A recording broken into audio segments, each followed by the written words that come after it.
আসসালামু আলাইকুম, কেমন আছেন সকলে? আশা করি ভালো আছেন। তো আজকে আমাদের বর্তমানে বাংলাদেশে সবাই আতঙ্কে আছে জানি। তো যে পরিমাণ ভূমিকম্প হচ্ছে, আসলে আল্লাহ সকলকে হেফাজত করুক, দোয়া করি, আমার জন্য দোয়া করবেন।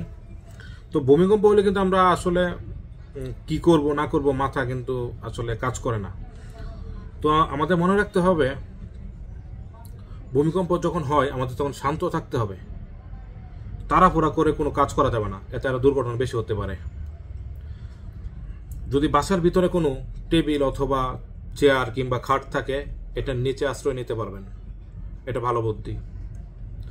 জানালার কাছ জানালা যদি থাকে, জানালার কাছ থেকে দূরে থাকতে হবে, কারণ জানালার কাচ ভেঙে শরীরে পড়তে পারে,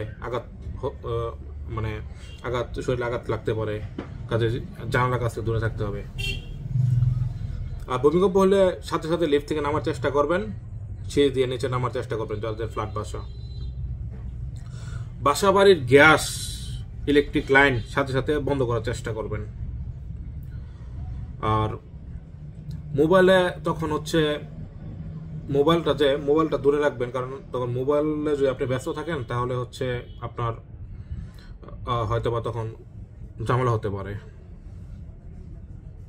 আর যদি বাইরে থাকেন তাহলে বড় বড় দালান কোঠা, বাসা বাড়ি, গাছ এবং বৈদ্যুতিক খুঁটি থেকে দূরে আশ্রয় নিতে হবে।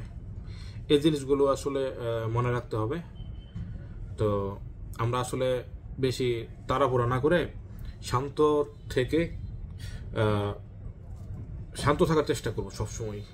আর এই জিনিসগুলো ফলো করবেন। ধন্যবাদ।